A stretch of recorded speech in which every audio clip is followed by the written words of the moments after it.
now I know I hired her. You know, there's a key phrase here, okay? Okay, she's agile, okay? So I said, okay. So we literally cut it down to a cup of coffee, 10 minutes, cut her loose, and I literally went and started to make little videos of me. But I had a problem. I had cleared the whole morning. I don't have clear mornings. I didn't know what to do with my time. So I wait about 45 minutes. I go visit her at her desktop. So she says, do you come around all the time this much? She had already started. She was doing her first design project I gave her. I said, well, you know, it's the morning. She says, well, what do you want, you know? So I said, hold on a second. What's that on the bottom of your screen? And on the bottom of her screen was this alien-looking program. I know that. I hadn't paid for it. It was this external instant messenger thing. And she had 10 boxes open with pictures on it. I said, hold on. What are those? My peeps.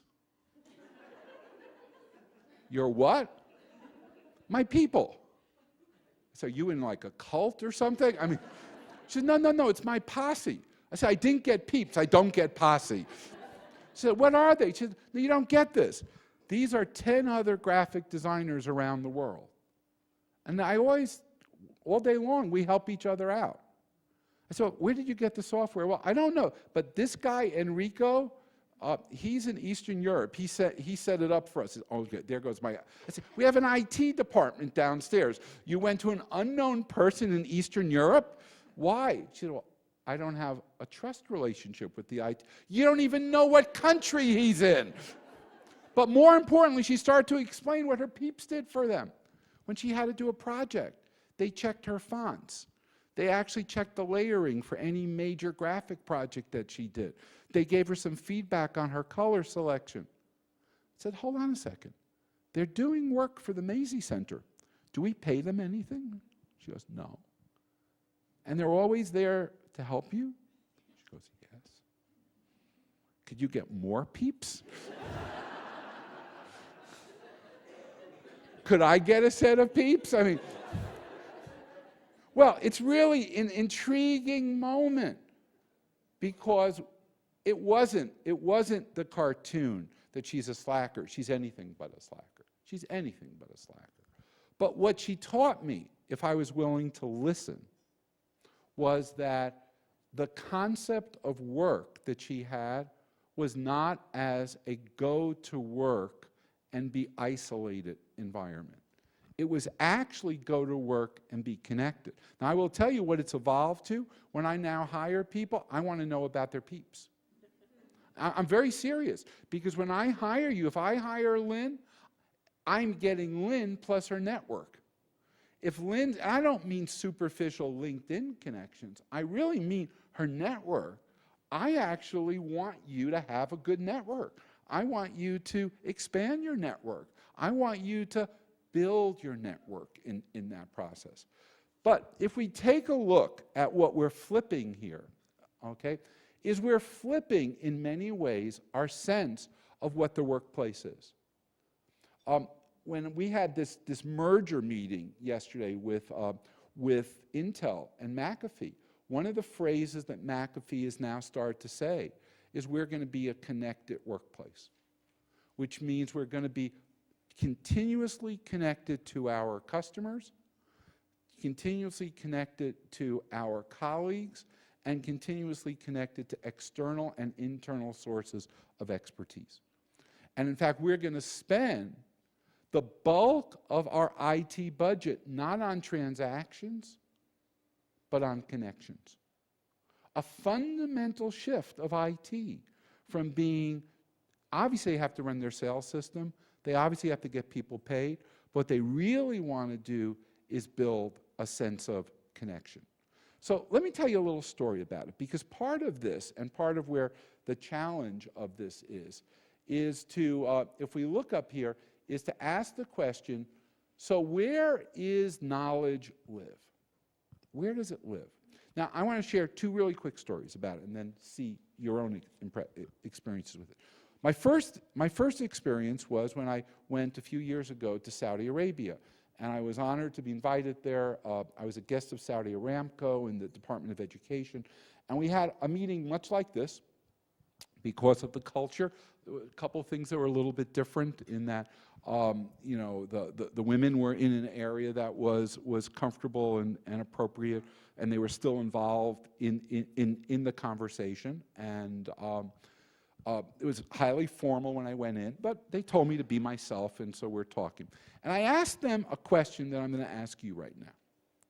So if tomorrow you got an assignment to do a new role in your organization, how would you choose to learn for that new role?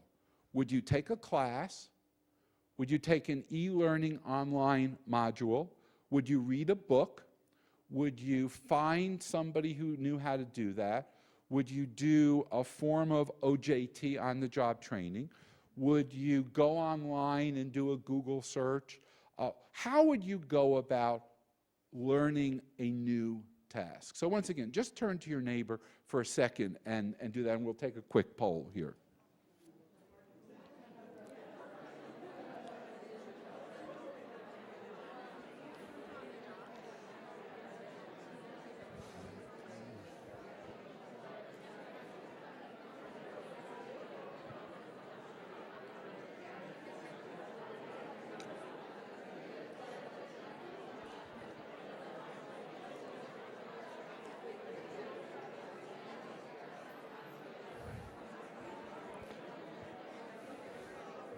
Okay, hello.